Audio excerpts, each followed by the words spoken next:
সোনারপুর গ্রামটি ছিল খুব ছোট। ওই প্রায় 30 থেকে 35টি বাড়ি ছিল গ্রামটিতে। মাঠ ক্ষেত যেন সব সবুজে ভরে থাকতো, সুন্দর দেখাতো গ্রামটি। কিন্তু তার মাঝেই ছিল যেন এক অভিশপ্ত দিক। গ্রামের এক প্রান্তে ছিল একটি জঙ্গল, আর সেই জঙ্গলেই থাকতো এক বিরাট গাছ। আর সেই গাছেই থাকতো দানবরূপী এক রাক্ষসী। সেই গাছকে ঘিরে অনেক ছোট ছোট গাছ রাস্তার পাশে সারি সারি হয়ে দাঁড়িয়ে থাকতো। গ্রামে সবাই বলে প্রত্যেকটি গাছে ছিল রাক্ষসীদের বাস। যেই কিনা গাছের নিচে দাঁড়ায় সেই রাক্ষসীদের পেটে চলে যায়, তার আর বাড়ি ফেরা হয় না। তাই গ্রামের কেউ এখন ওই পাশ দিয়ে ভুলেও যেত না। বলরাম ছিল এ গ্রামের নতুন মানুষ, ভিন দেশ থেকে এসেছে।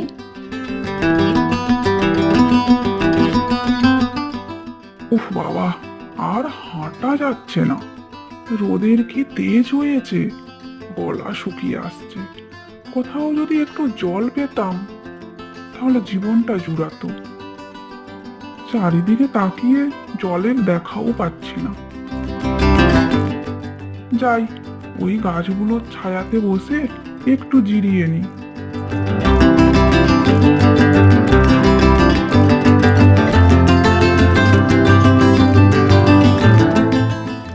বলরাম এই বলে সেই বিরাট বড় গাছটার ছায়াতে বসে পড়ল। আহা, কি শীতল বাতাস! প্রাণ যেন জুড়িয়ে গেল। সূর্যের প্রখর তাপে আমার যেন জীবন এই যেত সেই যেত। ভাগ্যিস রাস্তার পাশে গাছগুলো ছায়া দেয়, পথিকদের প্রাণ জুড়াই তাই। এই বলতে বলতে বলরামের চোখ লেগে গেল।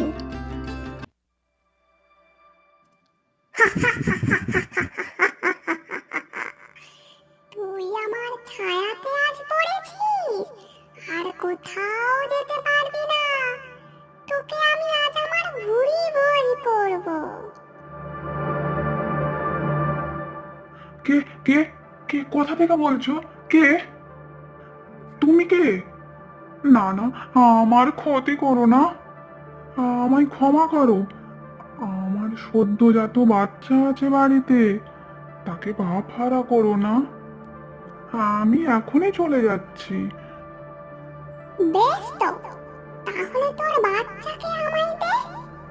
আমি রাখবো তোর বাচ্চাকে আমার কাছে।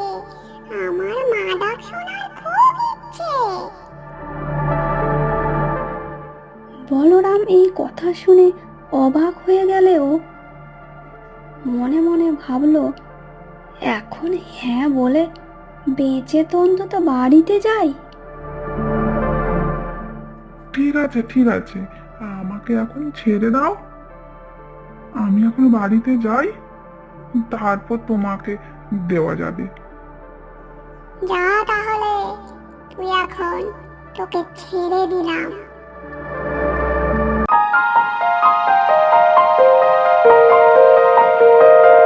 বলরাম বাড়িতে গিয়ে দেখল তার স্ত্রী খুব অসুস্থ, পাশে বাচ্চাটি শুয়ে কাঁদছে।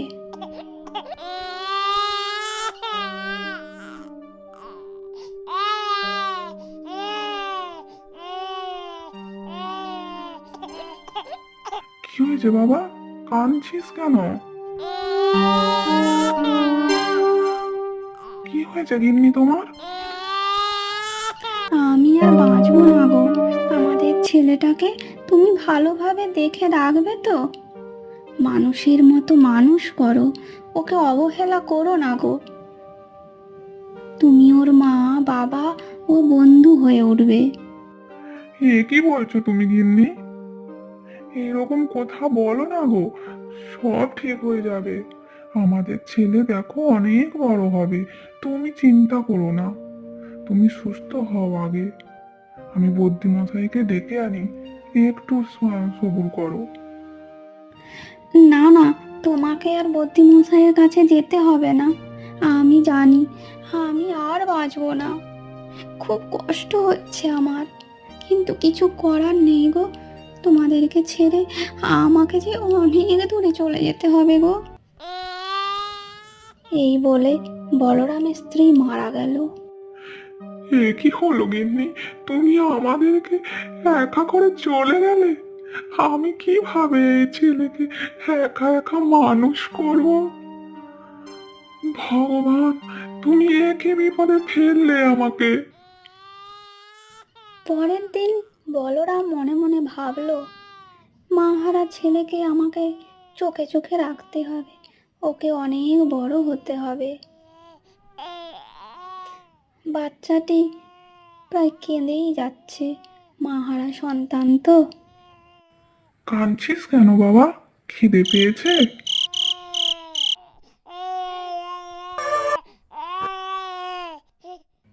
বলরাম দুধের বোতল এনে বাচ্চাটির মুখে দিল।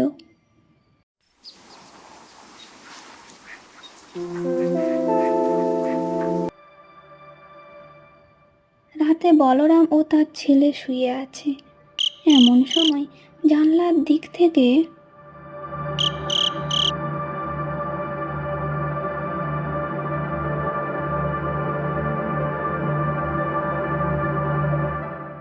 কি রে, তুই ভুলে গেছিস? তুই তোর ছেলেকে আমার কাছে নিয়ে গেলি না তো? তাই আমি আজ ছেলেকে আনতে এলাম।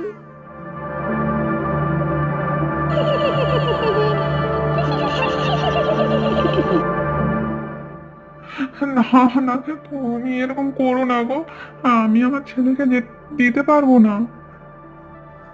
বলে চিৎকার করে উঠল। বলরাম উঠে দেখলো জানালার পাশে কেউ নেই। নিছকই তার স্বপ্ন ছিল।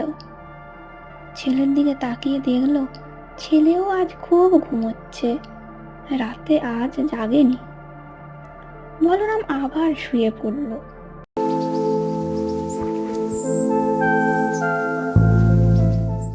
সকালে উঠে বলরাম ছেলেকে শুয়ে দিয়ে কাজে বেরিয়ে গেল।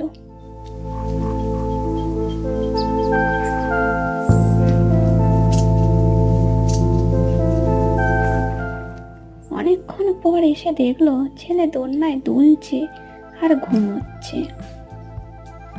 কি হলো ব্যাপারটা? কে ওকে দোলনায় শোয়ালো? আমি কি ওকে দোলনায় শুয়ে দিয়ে গেছিলাম? মনে করতেও পারছি না। যাই হোক, এখনো ঘুমোচ্ছে, যেন মনে হচ্ছে কেউ খাইয়ে এখনোই ঘুম পাড়িয়েছে।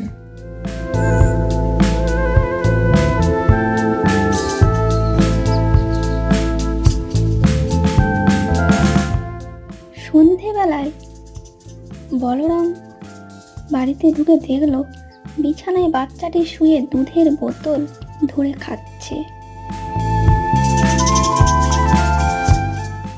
বলরাম ঘরে ঢুকে দেখে বলে উঠল, কে আমার বাচ্চাকে দুধের বোতল হাতে ধরালো?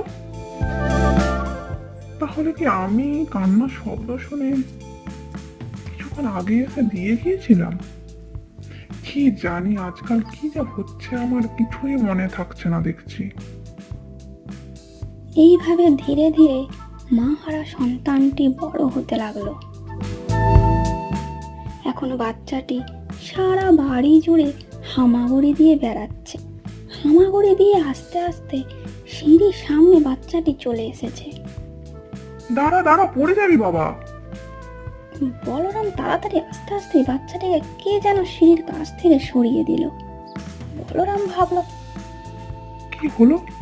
কে বাঁচালো আমার ছেলেকে? কে সরালো? কে জানে, মাহারা সন্তান তো, নিশ্চয়ই ওর সাথে সাথে ওর মা আছে। বাচ্চাটি বড় হয়ে এখন স্কুলে ভর্তি হয়েছে। তার নাম কৃষাণ। কৃষাণ পড়াশোনাতেও ভালো, মনও খুব ভালো।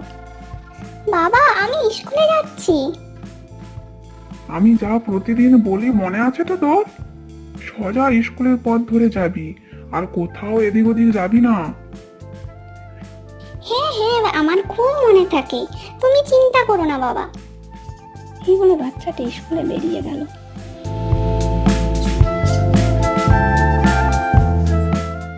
স্কুল থেকে বাড়ি ফেরার পথে কৃষাণ রাস্তাতে মাথা ঘুরে পড়ে গেল।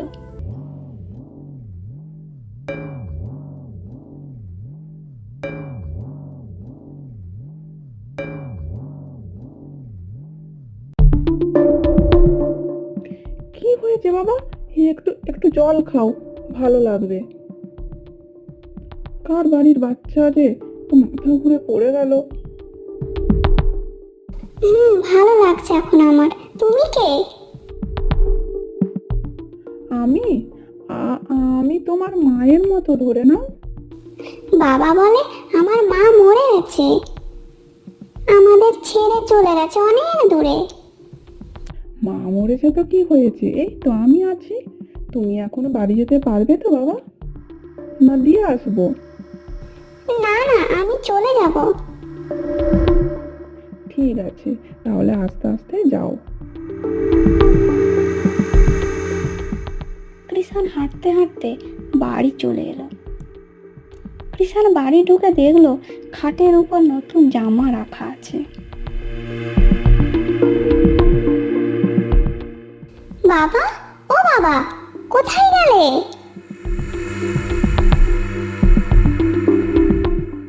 কি হয়েছে রে? তুমি আমার নতুন জামা এনেছো? না তো, কই? এই তো নতুন জামা। আমি তো বাড়িতে ছিলাম না, কেউ এসেছিল হয়তো, এখানে রেখে গেছে। আচ্ছা শোন, আমি মাঠে যাব, কাজ আছে, তুই যাবি আমার সাথে? হ্যাঁ বাবা, যাব। চল তাহলে।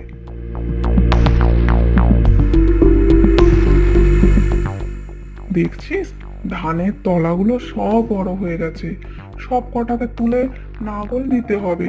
চল তাহলে তুলি, তুই পারবি তো? হ্যাঁ বাবা, আমি পারবো, খুব ভালোই পারবো বাবা। এই বলে দুজনে কাজে লেগে গেল।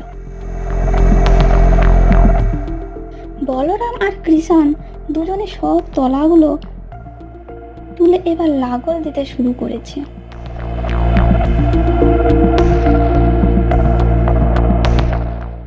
লাগল অনেকক্ষণ হওয়ার পর যেই গরুগুলোকে খুলেছে, অমনি একটা গরু মাঠ টেনে ছুট।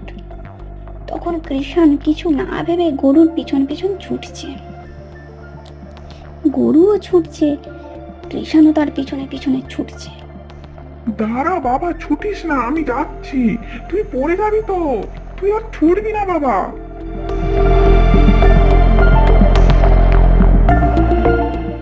কৃষাণ তার বাবার কোনো কথাই শুনতে পেল না। সে ছুটেই যাচ্ছে গরুর পেছনে পেছনে। দেখতে দেখতে গরুটি রাস্তার পাশের জঙ্গলটিতে প্রবেশ করলো।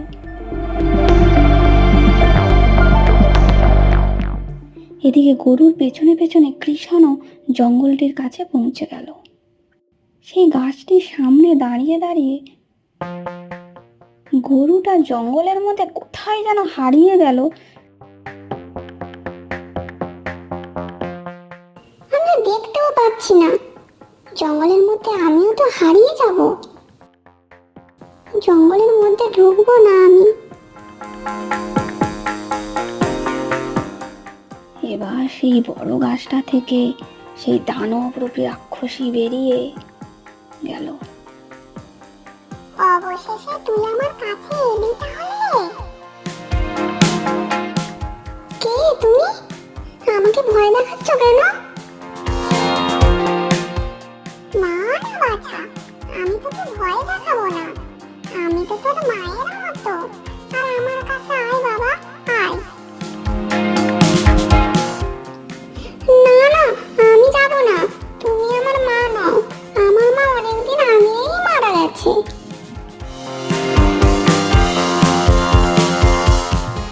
বলরাম দুহাত জোড়ো করে বলছে, আমাকে ক্ষমা করো, আমার ছেলেকে তুমি ছেড়ে দাও। মাহারা সন্তান আমার, ওকে আমি একা কোলে পিঠে করে মানুষ করেছি, ওর ক্ষতি করো না। কি বললি তুই একা মানুষ করেছিস? তুই কি জানিস আমি ওর সাথে সব সময় ছায়া হয়ে থাকতাম। বিপদে আপদে আমি ওকে সর্বদা বাঁচিয়েছি। তুই তো ছেলেটাকে একা ফেলে কাজে বেরিয়ে গেছিস। আমি ওকে খাওয়াতাম, গান শুনিয়ে ঘুম পাড়াতাম। ছেলেটাকে তো লক্ষ্য রাখতেও পারছিস না। আর একটু হলে তো সেদিন সিঁড়ি বেয়ে পড়েই যেত। আমি ধরেছিলাম। রাস্তায় অসুস্থ হয়ে যেতে আমি গিয়ে সুস্থ করেছি ওকে। তুমি তাহলে সেদিন গিয়েছিলে? সবসময় আমাকে বিপদ থেকে উদ্ধার করেছো। ঠিক আছে, আমি তাহলে তোমার কাছেই থাকবো। না না, ও বাচ্চা মানুষ, কিচ্ছু জানে না, ওকে ছেড়ে দাও। ওকে তো বাড়ি থেকে পড়াশোনা শিখতে হবে, বড় হতে হবে, এখানে থাকলে কিভাবে হবে?